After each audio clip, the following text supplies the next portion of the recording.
नमस्कार, आप देख रहे हैं राष्ट्र प्रथम। आपके साथ में हूं तुषार शर्मा। उत्तर प्रदेश के इस खास बुलेटिन में आपका स्वागत है। उन तमाम खबरों से आपको कराएंगे मुखातिब, लेकिन उससे पहले सुर्खियां।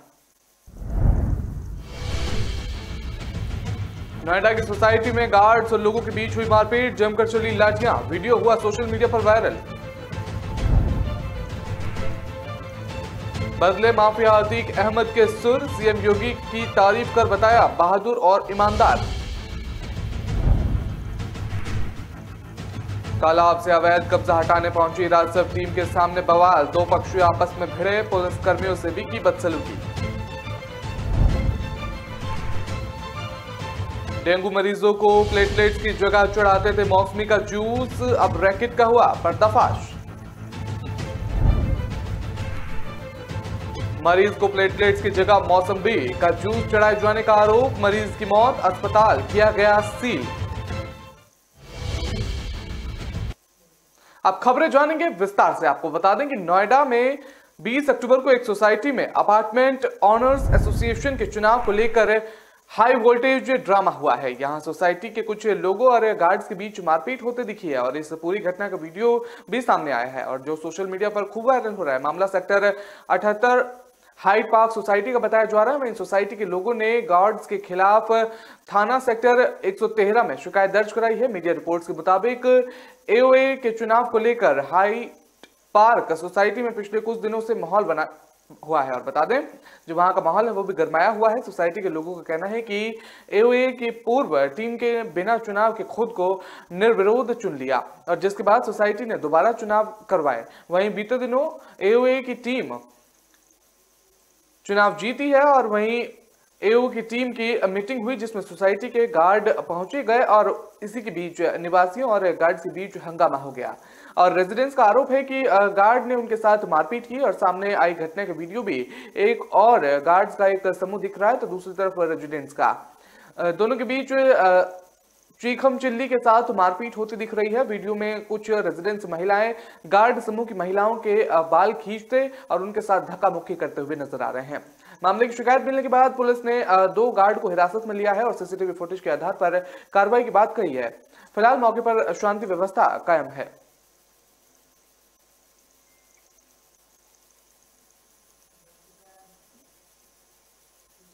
गुजरात की साबरमती जेल में कैद बाहुबली माफिया अतीक अहमद को पेशी के लिए लखनऊ कोर्ट लाया गया था जहां उसके सुर बदले बदले नजर आए और अतीक अहमद के बसपा विधायक रहे राजू हत्याकांड मामले में लखनऊ कोर्ट में पेश किया गया है उसे और कोर्ट से निकलने के दौरान जब मीडिया से उसने बात करनी चाहिए तो अतीक सीएम योगी आदित्यनाथ की तारीफ करने लगा और पेशी के बाद बाहर आकर अतीक अहमद ने मीडिया के सवालों का जवाब देते हुए सीएम योगी की तारीफों के पुल बांध दिए। अतीक अहमद ने कहा कि योगी आदित्यनाथ एक बहादुर मुख्यमंत्री हैं और बहुत ईमानदार भी हैं और काफी मेहनत भी करते हैं। अतीक की जबान से ये तारीफें सुनकर लोग हैरान रह गए क्योंकि ये बात जाहिर है कि जिस दिन योगी आदित्यनाथ ने प्रदेश के मुख्यमंत्री का पदभार संभाला है तभी से अतीक अहमद के बुरे दिन शुरू हो गए थे। माफिया अतीक के इस बयान के कई मतलब निकाले जा रहे हैं। बता दें कि बाहुबली नेता अतीक अहमद को लखनऊ कोर्ट में पेश करने के लिए रात ही गुजरात से लाया गया है और उसे साबरमती जेल से लखनऊ जेल में शिफ्ट करा दिया गया है। भारी फोर्स के बीच अतीक अहमद की कोर्ट में पेशी हुई है। यूं तो अतीक गुजरात जेल में है लेकिन यूपी सरकार लगातार उसके खिलाफ एक्शन लेती रही है। हर कुछ दिन पर उसकी संपत्तियां कुर्क की जा रही हैं और माना जा रहा है कि अभी तक अतीक और उसके गुर्गों की संपत्तियां मिलाकर माफिया अतीक को कुल 10 अरब की चोट पहुंची है। 2005 की जनवरी में इलाहाबाद में बसपा विधायक राजू पाल का मर्डर हुआ था। रिपोर्ट आई थी कि कुल 5 बदमाशों ने राजू के काफिले पर अंधाधुंध फायरिंग कर दी थी और इस फायरिंग में राजू पाल की मौत हो गई थी और इस हत्याकांड का मुख्य आरोपी अतीक अहमद था और इस दौरान अतीक अहमद और राजू पाल में दुश्मनी चल रही थी। वहीं सियासी विवाद भी था।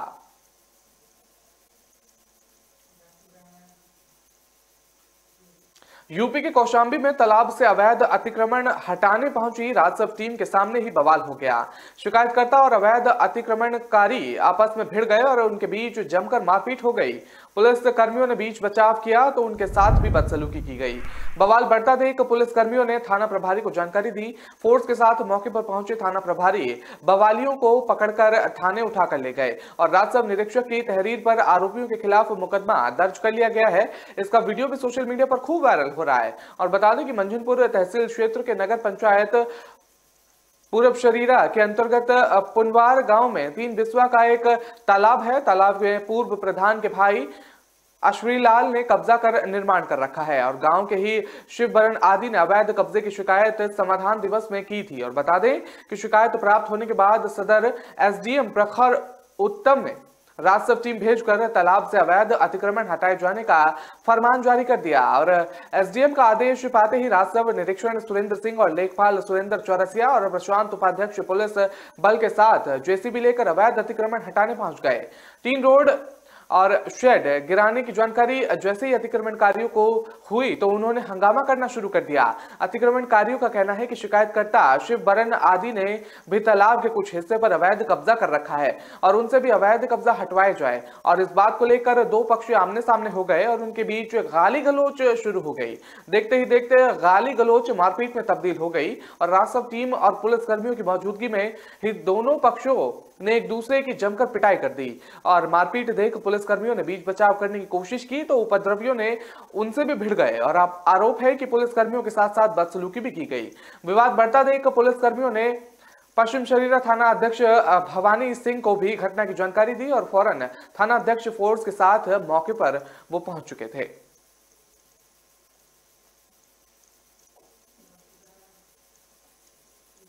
संगम नगरी प्रयागराज में डेंगू के मरीजों की जिंदगी के खिलवाड़ करने का एक ऐसा सनसनीखेज मामला सामने आया है जो इंसानियत को शर्मसार कर देने वाला है। बता दें यहां चंद पैसों की लालच में डेंगू की बीमारी की चपेट में आए एक मरीज को प्लेटलेट्स की जगह मौसम्बी का जूस चढ़ाया दिया और प्लेटलेट्स में मौसम्बी के जूस की मिलावट किए जाने की वजह से मरीज की हालत बिगड़ गई और कुछ घंटों बाद ही दूसरे अस्पताल में उसकी मौत हो गई। इस मामले में सूबे के डिप्टी सीएम ब्रजेश पाठक के दखल के बाद मरीज को मौसम्बी के जूस वाली प्लेटलेट्स चढ़ाने वाले प्राइवेट अस्पताल को सील कर दिया गया है। प्रशासन ने इस मामले में जांच बैठा दी है। हालांकि शुरुआती तफ्तीश में पुलिस को यह जानकारी मिल रही है कि प्रयागराज में इन दिनों एक गिरोह सक्रिय होकर मिलावटी खून और प्लेटलेट्स का गठबंधन कर रहा है और इस गिरोह के लोगों ने मौत का शिकार हुए युवक के परिजनों के साथ ही तमाम दूसरे लोगों को भी प्लेटलेट्स के साथ ही मौसम्बी का जूस मिलाकर उसे ऊंचे दाम में बेच दिया और इसमें से कई लोगों की हालत बिगड़ चुकी है। पुलिस अब तक गिरोह के आधा दर्जन लोगों को हिरासत में ले चुकी है। हिरासत में लिए गए लोगों ने गहराई से पूछताछ की जा रही है और बता दें इसके बाद कई बेहद चौंकाने वाले खुलासे हो सकते हैं। हिरासत में लिए गए लोगों ने पुलिस को जानकारी दी है और मौसम्बी के जूस का रंग प्लेटलेट्स के कलर जैसा ही होता है। ऐसे में मौसम्बी के जूस की मिलावट किए जाने से आसानी से प्लेटलेट्स के मिलावटी या नकली होने का पता नहीं लग जा सकता है। और गिरोह के लोगों ने बड़ी संख्या में शहर के नामचीन अस्पतालों के ब्लड बैंक की स्लिप भी छपवा रखी थी और ये मिलावटी प्लेटलेट्स और ब्लड पर बड़े अस्पतालों की फर्जी स्लिप चिपका देते थे और साथ ही जरूरतमंद लोगों को फर्जी रसीदें भी देते थे। इसके पीड़ितों के साथ ही मरीजों को खून और प्लेटलेट्स चढ़ाने वाले डॉक्टर्स और अस्पतालों को मौत के खूनी खेल के बारे में अंदाजा नहीं लग पाता। बता दें पुलिस अब तक हिरासत में लिए गए लोगों के पास 2 दर्जन से ज्यादा यूनिट प्लेटलेट्स बरामद कर चुकी है और संगम नगरी प्रयागराज में इन दिनों डेंगू ने तेजी से पैर पसार रखे हैं और अब तक सैकड़ों लोग इस बीमारी की चपेट में आ चुके हैं जबकि बड़ी तादाद में डेंगू के संदिग्ध मरीज अस्पताल में इलाज करा रहे हैं। कई लोगों को हालत गंभीर होने के बावजूद प्लेटलेट्स चढ़ाए जाने की जरूरत पड़ रही है। लोगों को इसी मजबूरी का फायदा उठाते हुए गिरोह से जुड़े हुए लोगों ने प्लेटलेट्स के गौरख धंधे की शुरुआत कर दी है। जानकारी के मुताबिक गिरोह के लोग कहीं से प्लेटलेट्स का जुगाड़ कर लेते हैं और इसके बाद ये हर यूनिट में करीब 1/3 प्लेटलेट्स और 2/3 मौसम्बी का जूस मिला देते हैं। मौसम्बी का जूस मिलते ही प्लेटलेट्स को ये उन जरूरतमंद लोगों को 4 से 8 हजार रुपए में बेचते हैं और जिनकी मरीजों की हालत गंभीर होती है और उन्हें आसानी से प्लेटलेट्स नहीं मिल पाता है। ये ज्यादातर उन्हें लोगों को अपना शिकार बनाते हैं और गिरोह के लोगों को लगता है कि प्लेटलेट्स और मौसम्बी के जूस का कलर एक सा ही होता है। ऐसे में कोई भी उनके इस गोरख धंधे को आसानी से समझ नहीं पाएगा। इसके साथ ही इन्हें ये लगता है कि मौसम्बी का जूस मरीजों को इतना नुकसान नहीं करेगा जिसकी उनकी जिंदगी खतरे में पड़ने लगेगी।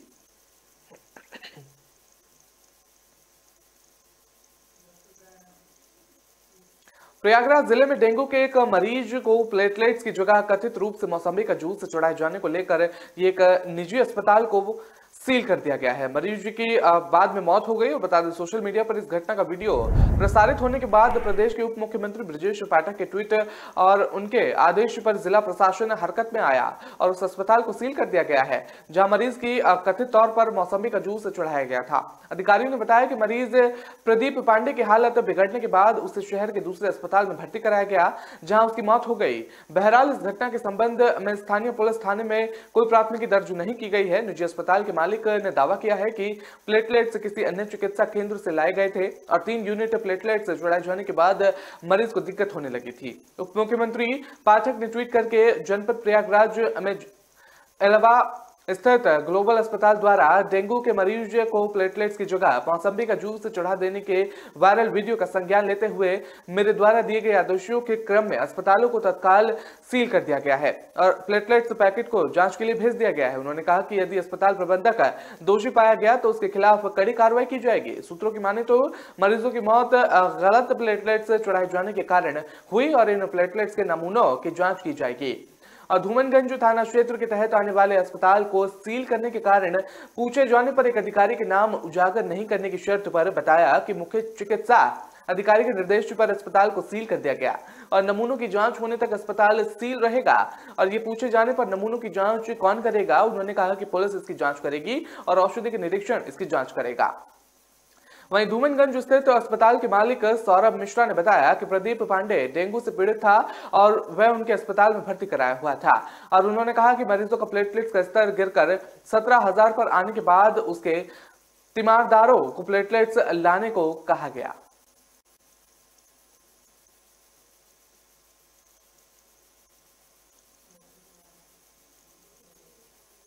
फिलहाल वक्त चला छोटे से ब्रेक का। खबरों का सिलसिला लगातार जारी रहेगा।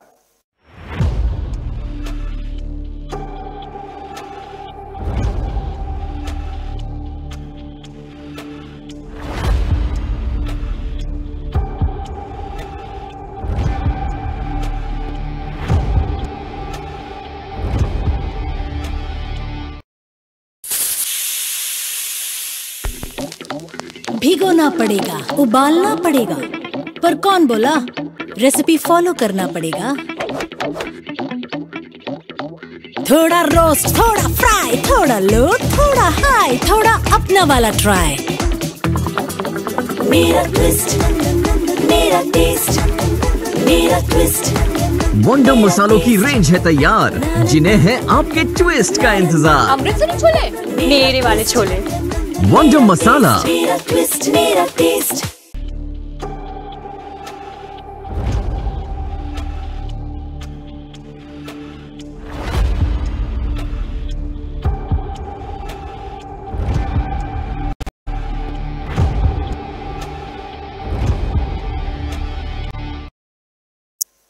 ब्रेक में आपका स्वागत है। करते हैं अगली खबर का। बता दें कि उत्तर प्रदेश के प्रयागराज में सनसनीखेज वारदात में खुलासा हुआ है। शहर के करछना थाना इलाके के भीरपुर चौकी क्षेत्र में 3 दिन पहले एक युवक के सिर कटी लाश मिलने से हड़कंप मच गया था। एक बंद ढाबे के सामने शव मिलने की जानकारी पुलिस को दी गई थी, जिसके बाद मौके पर पहुंची पुलिस की टीम और बॉडी को कब्जे में लेकर पोस्टमार्टम के लिए भेज दिया गया। वारदात विभत्स है और जानकारी के मुताबिक शव को जलाने की भी कोशिश की गई, जिसकी वजह से बॉडी की शिनाख्त करना मुश्किल हो गया है और जांच का दायरा बढ़ता है और प्रयागराज पुलिस ने मृतक की पहचान करी है। साथ ही मुख्य हत्यारोपी का नाम भी उजागर हो गया है और करछना थाना इलाके के सर्कल ऑफिसर द्वारा दी गई जानकारी के मुताबिक मृतक बक्सर बिहार का रहने वाला सूरज गुप्ता बताया जा रहा है। वहीं हत्या का मुख्य आरोपी फिरोज नाम का एक आदमी बताया जा रहा है, जो इस वारदात के बाद से मौके से फरार बताया जा रहा है। जांच में शक की सुई फिरोज तक पहुंची है, जिसके बाद उसके घर पर छापेमारी की गई और वहां से सूरज के कुछ कपड़े भी मिले थे, जिसके आधार पर उसे मुख्य आरोपी बनाया गया है। और बता दें फिरोज की पत्नी नजमा पुलिस की हिरासत में है और उससे पूछताछ चल रही है। वहीं आरोपी की तलाश लगातार दबिश दी जा रही है और बता दें कि आरोपी को गिरफ्त में लेकर जल्द ही हत्या के कारणों का पता लगाया जाएगा। मामला 2 दिन पहले का बताया जा रहा है जब स्थानीय लोगों को यहां शव मिला था। इसके बाद पुलिस को सूचना दी गई और इस मामले में जांच शुरू कर दी गई। शव के कई अंग काटकर उसे जलाने की भी कोशिश की गई और जिसकी वजह से बॉडी की शिनाख्त उस समय नहीं हो पाई और इसके बाद जांच को आगे बढ़ाया गया और पता चला कि सिर कटा और जला हुआ शव बक्सर के एक युवक का बताया जा रहा है।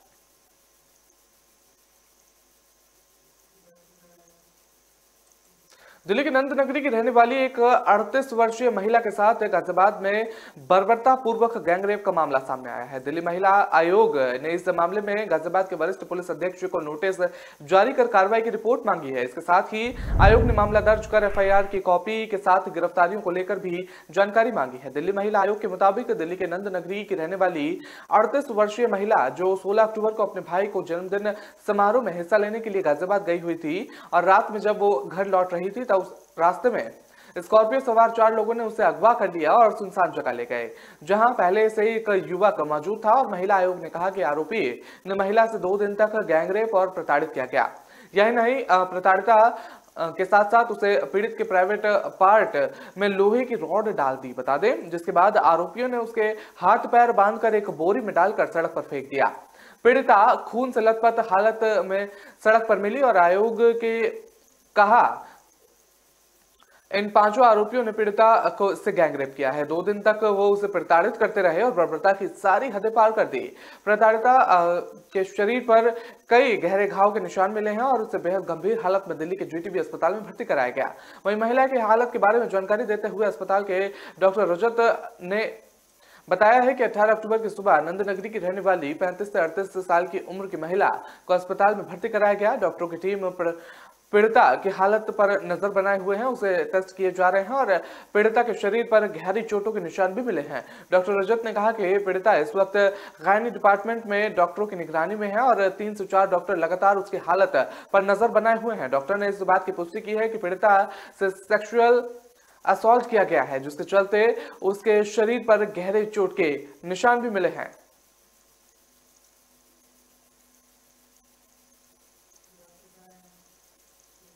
राष्ट्रीय अन्वेषण अभिकरण यानी कि एनआईए ने उत्तर प्रदेश और दिल्ली में 2 स्थानों पर छापे मारे और प्रतिबंधित आतंकी संगठन आईएसआईएस के वॉइस ऑफ हिंदी मॉड्यूल के एक धुर चरमपंथी सदस्य को गिरफ्तार कर लिया है। एक अधिकारी ने जानकारी दी है। एजेंसी के मुताबिक प्रवक्ता ने कहा है कि उत्तर प्रदेश में वाराणसी के निवासी बासित कलाम सिद्दीकी को प्रबंधित आतंकवादी संगठन Islamic state of Iraq and Syria द्वारा आतंकवादी हिंसा के जरिए भारत के खिलाफ हिंसक जिहाद छेड़ने के लिए युवाओं को चरमपंथी बनाने और उन्हें भर्ती कराने की साजिश से संबंधित एक मामले में गिरफ्तार किया गया था।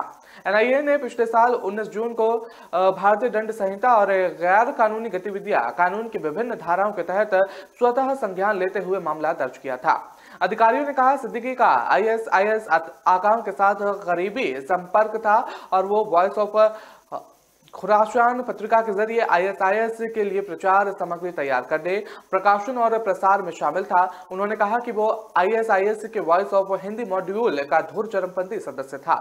एनआईए प्रवक्ता ने कहा कि अफगानिस्तान स्थित अपने आईएसआईएस शाखाओं के निर्देश पर वो विस्फोटक ब्लैक पाउडर बनाने की कोशिश कर रहा था और आईडी विस्फोटक बनाने के लिए घातक रासायनिक पदार्थों के उपयोग से संबंधित जानकारी प्राप्त कर रहा था।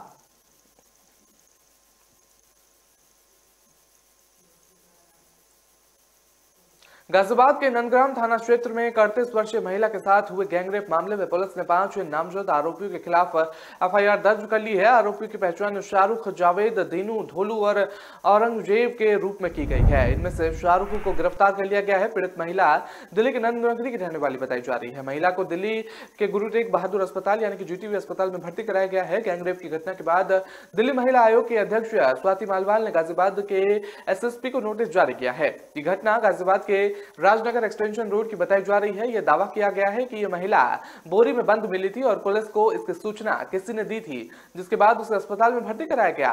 महिला ने अपने बयान के मुताबिक कहा है कि 16 अक्टूबर को भाई के जन्मदिन के लिए नंदग्राम गई हुई थी। वहीं से महिला को किडनैप करके उसके साथ रेप किया गया। पुलिस मामले की जांच कर रही है। फिलहाल इस मामले में जीटी रवि अस्पताल के प्रवक्ता डॉक्टर रजत ने बताया है कि महिला की हालत गंभीर नहीं है और उन्हें बाहरी चोटें हैं, अंदरूनी चोटें नहीं लगी हैं। महिला को अस्पताल में लाया गया है और उधर पुलिस ने महिला के साथ रेप होने की पुष्टि की है, लेकिन उसके बारे में बंद मिलने और के दावे से इनकार किया है फिलहाल के लिए।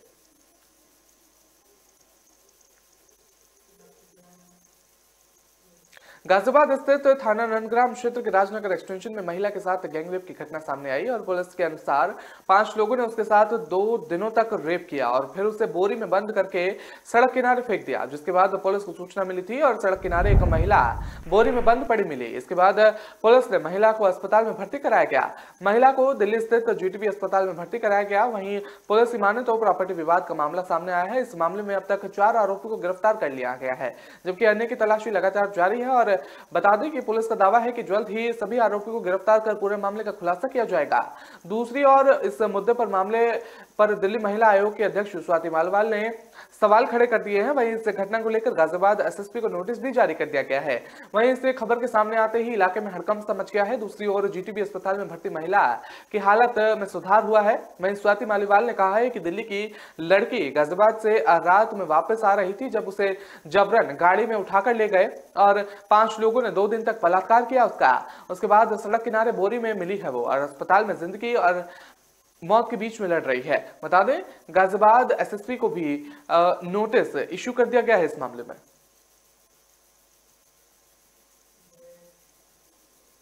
फिलहाल वक्त तो चला एक छोटे से ब्रेक का। खबरों का सिलसिला लगातार जारी रहेगा।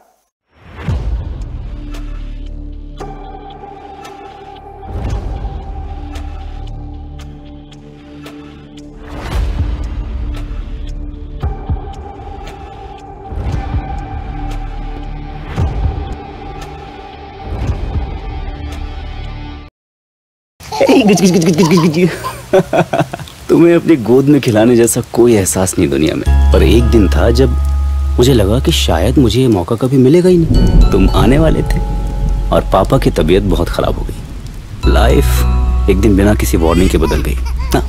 You want to sleep? Okay okay okay, सो जा। पता है बहुत डर गया था मैं। तुम दोनों अकेले थे, अगर मुझे कुछ हो जाता तो तब मैंने एक लेटर भी लिखा था। क्या लिखा था? हा?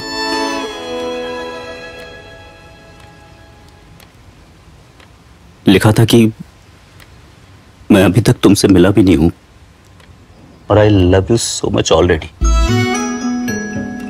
मैं तुम्हें बड़ा होते हुए देखना चाहता था। लाइफ का शायद कोई और ही प्लान था। अरे तुम दोनों को कभी मेरी कमी महसूस ना हो, इसलिए मैंने सब कुछ प्लान कर लिया है। लाइफ कब और कैसे बदल जाए ये किसी को नहीं पता, इसलिए अपनों का फ्यूचर आज ही सिक्योर करें HDFC लाइफ टर्म प्लान्स के साथ। HDFC लाइफ, सर उठा के जियो।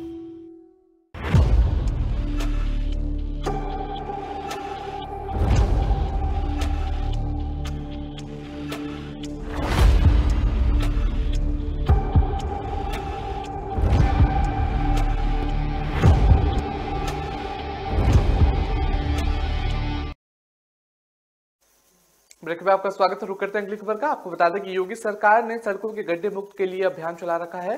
15 नवंबर तक सभी सड़कों को गड्ढे मुक्त कराने के निर्देश दिए गए हैं। ऐसे में जो सड़कें रिपेयर की जा रही हैं उनकी गुणवत्ता कैसी है, इसकी जांच के लिए खुद पीडब्ल्यू मंत्री और लखनऊ मंडल के प्रभारी जितिन प्रसाद सड़क पर उतरे हैं। बता दें मंत्री ने लखनऊ के व्यस्त चौराहों पर पहुंचकर सड़क की गुणवत्ता की जांच की है। इसी दौरान काम में कमी मिलने पर उन्होंने सभी अधिकारियों के मौके पर बुला लिया और जमकर लताड़ भी लगाई। पीडब्ल्यू मंत्री जितेंद्र प्रसाद लखनऊ के व्यस्त चौराहों पर पहुंचे, जहां उन्होंने सड़कों पर गड्ढे भरने का काम देखा, लेकिन जब उन्होंने मरम्मत के काम में कमी दिखाई दी तो उन्होंने मौके पर ही सभी अधिकारियों को तलब कर लिया और उन्हें फटकार भी लगा दी। इसके बाद उन्होंने अपने सामने ही सड़क के छेद करवा कर 2 टुकड़े निकलवाए और जिन्हें जांच के लिए लैब में भेजा गया है। जितेंद्र प्रसाद को एक जगह मानक के अनुसार सड़क का निर्माण नहीं मिला, जिसे लेकर उन्होंने इंजीनियर को भी फटकारा। जितेंद्र प्रसाद ने इस दौरान बातचीत के लिए जांच में कमी मिलने पर हुई बड़े अफसरों पर कार्रवाई के संकेत दिए हैं। उन्होंने कहा कि आगे देखिए क्या होता है। तो सीधे तौर पर वो सड़क पर उतरे और गड्ढों की जांच करने के लिए वहां पर पहुंचे थे और उन्होंने कमी देखी और फिर तमाम जो वहां पर लोग थे, अधिकारी थे, उन पर फटकार लगाई।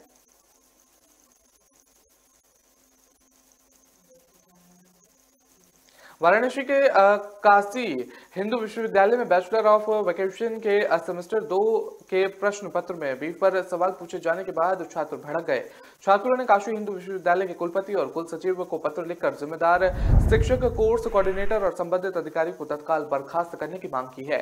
छात्रों का कहना है कि इस तरह के सवाल पूछना विश्वविद्यालय के संस्थापक पंडित मदन मोहन मालवीय के सपनों के खिलाफ है। उनका कहना है कि महामना हमेशा गोवंश के संरक्षण के लिए काम करते थे और छात्रों का कहना है कि विश्वविद्यालय के संस्थापक महामना मदन मोहन मालवीय हमेशा गौ हत्या के खिलाफ रहे। छात्रों का कहना है कि मालवीय जी गोवंश संरक्षण के आजीवन काम करते रहे हैं। ऐसे में काशी हिंदू विश्वविद्यालय में गोवंश की पढ़ाई करने और बीफ पर सवाल पूछे जाना अनुचित नहीं है और छात्रों ने विश्वविद्यालय प्रशासन से जिम्मेदार अधिकारियों पर तत्काल कार्रवाई करने की मांग की है।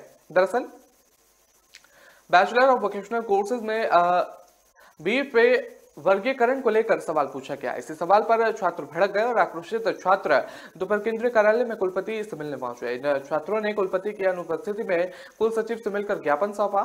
छात्रों ने बताया कि बी बॉक और के दूसरे सेमेस्टर में प्रश्न पत्र के प्रश्न में बीफ क्या है, इसका वर्गीकरण करने और बताने की विधि पर सवाल पूछा गया। उनका कहना है कि विश्वविद्यालय के संस्थापक महामना पंडित मदन मोहन मालवीय सदैव गौ हत्या के खिलाफ रहे। उन्होंने गोवंश के संरक्षण के लिए कार्य किया। इसके बाद भी इस तरह का सवाल पूछा जाना महामना के सपनों को साकार करने की जगह अन्याय है।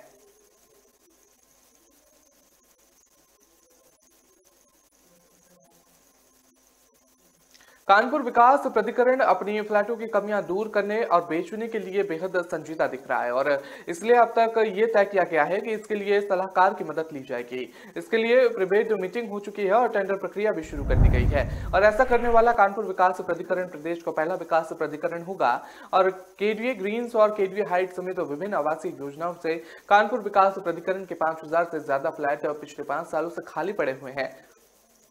इन्हें खरीदार नहीं मिल रहे हैं। केडीए की जिन योजनाओं में फ्लैट्स खाली हैं वो इस प्रकार हैं कि कानपुर विकास प्राधिकरण ने कई बार पहले आओ पहले पाओ की योजना के तहत इन्हें बेचने के लिए मेला तक लगा दिया, लेकिन कानपुर विकास प्राधिकरण द्वारा आयोजित मेले में भी गिने चुने फ्लैट्स बिक चुके हैं और सिर्फ 810 फ्लैट वाली सिग्नेचर सिटी योजना में 90 से ज्यादा फ्लैट बिक चुके हैं और अन्य के लिए विकास प्राधिकरण को खरीदार ही नहीं मिल रहे हैं। ईडब्ल्यूएस और एलआईजी के सबसे ज्यादा फ्लैट्स खाली हैं। योजना में फ्लैट की कीमत 11,65,000 है और केडीए ने सिग्नेचर ग्रीन्स के दाम 5 लाख तक बढ़ा दिए हैं और इन योजनाओं में 3 BHK फ्लैट्स और 2 BHK फ्लैट्स हैं और बता दें कि अन्य योजनाओं में पुरानी दर पर अपनी फ्लैट्स बेचे जा रहे हैं और फिर भी ग्राहक नहीं मिल पा रहे हैं। केडीए के ऊपर सचिव गुड़ाकेश शर्मा की माने तो सलाहकार योजना की कमियां दूर करने के लिए उपाय भी बताएगा। दरअसल प्राधिकरण के ज्यादातर अपार्टमेंट शहर के बाहरी क्षेत्रों में बने हैं जिनके चलते आवागमन की सुविधा नहीं है, वही साफ सफाई भी सुव्यवस्था नहीं है और आसपास के अच्छे स्कूलों में भी नहीं है और इसलिए केडीए के इन योजनाओं में करीब 1200 करोड़ रुपए ब्लॉक पड़ा हुआ है जिनके अब प्राधिकरण गंभीरता पूर्वक निकालने के मूड में नजर आ रहा है।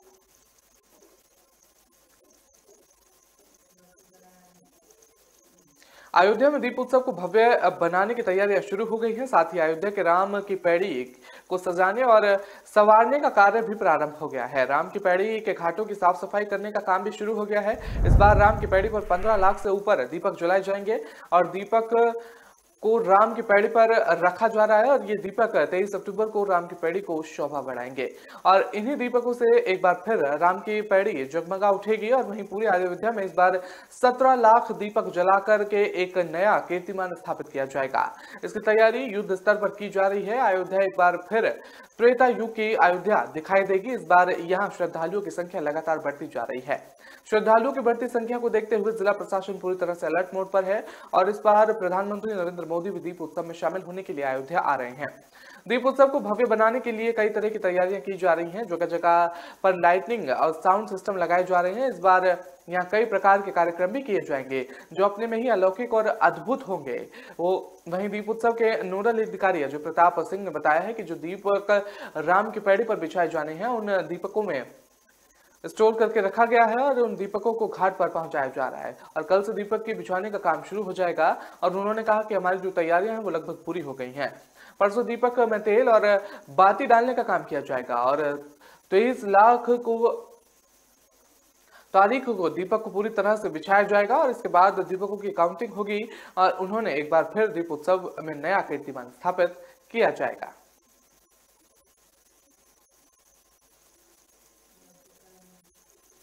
यूपी में अभी तक मौसम साफ बना रहेगा और मौसम केंद्र लखनऊ के मुताबिक 26 अक्टूबर तक मौसम में कोई खास बदलाव नहीं होगा और शुष्क रहेगा। वहीं इस दौरान अधिकतम और न्यूनतम तापमान में भी कोई बदलाव नहीं होगा। हालांकि प्रदेश में सर्दी के साथ साथ औस और कोहरा का असर बढ़ेगा। फिलहाल दूर दूर तक बारिश का कोई अनुमान नहीं जताया जा रहा है। इससे पहले गुरुवार को भी राजधानी लखनऊ सहित यूपी के ज्यादातर जिलों में आसमान साफ रहा और दिन में तेज धूप निकली। मौसम विभाग के अनुसार लखनऊ में गुरुवार को अधिकतम तापमान सामान्य के बराबर 32.6 डिग्री सेल्सियस और न्यूनतम तापमान सामान्य से 2 ज्यादा 19.8 डिग्री सेल्सियस रिकॉर्ड हुआ। मौसम विभाग के मुताबिक यूपी में सबसे ज्यादा अधिकतम तापमान वाराणसी में 34 डिग्री सेल्सियस रिकॉर्ड हुआ। वहीं सबसे कम न्यूनतम तापमान लखीमपुर खीरी में 16 डिग्री सेल्सियस दर्ज हुआ। दूसरी तरफ यूपी के ज्यादातर शहरों में वायु प्रदूषण में लगातार बढ़ोतरी हो रही है और बता दें यूपी के अलग अलग जिलों में वायु गुणवत्ता सूचकांक मध्यम से खराब श्रेणी में रिकॉर्ड दर्ज की गई है।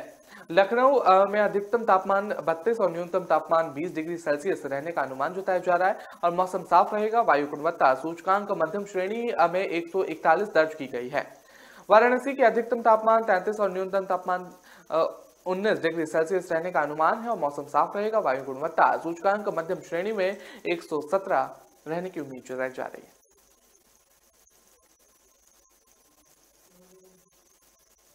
तो फिलहाल इस बुलेटिन में इतना ही। मुझे दीजिए इजाजत। नमस्कार।